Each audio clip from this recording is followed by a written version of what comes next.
Le retour de service, c'est le moment clé pour rentrer dans le point. Objectif, 0 faute. Aujourd'hui, je te file 3 astuces techniques pour améliorer ce retour, être plus précis et plus régulier. Astuce numéro 1, ton placement pour retourner. Il ne faut pas se mettre proche de la ligne, parce que si tu es proche de la ligne et que le mec serre vraiment proche, enfin serre très bien, tu n'auras pas le temps de jouer, tu auras peu de contrôle. Ok, donc on prend un peu de distance, on se place dans la maison comme en défense, au croisement des deux intersections ici. Hop, on se place ici et là on est un peu plus proche de la vitre puisqu'on sait que majoritairement les gens vont jouer proche de la vitre. Astuce numéro 2, tu vas avoir une préparation basse et chercher un bloc plutôt qu'un grand geste. Ok, t'as pas le temps, tu es gêné par le service, donc on cherche une préparation en appui, ce qu'on appelle appui ouvert. Donc on va pas se tourner complètement, on va venir prendre un appui ouvert. Donc ici, je suis là, je prépare court et je joue devant. Ok, je pousse sur ma jambe devant.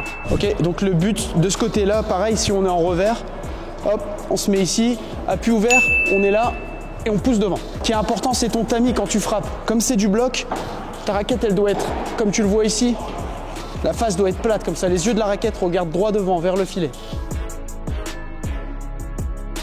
Troisième astuce, c'est gérer le rebond à la vitre 1. On va considérer la vitre 1, on va considérer qu'on la découpe en deux sur la ligne de service ici, ok? Tout ce qui est rebond qui viendra sur la deuxième partie de vitre ici, on sera obligé de prendre la balle avant qu'elle aille sur la vitre. Parce que si je laisse le rebond, la balle, elle finit par mourir dans le fond de la piste.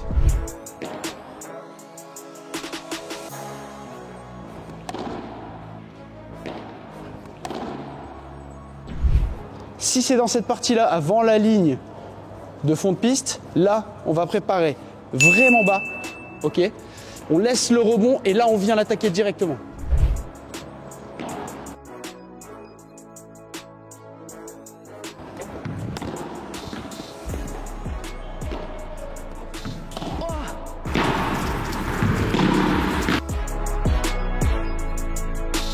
Dernier point, bonus, si la balle a une trajectoire qui va sur la vitre numéro 2, c'est mieux de laisser passer et de jouer après la vitre. Tu auras beaucoup plus de temps de jouer après la vitre et ce sera plus simple à contrôler.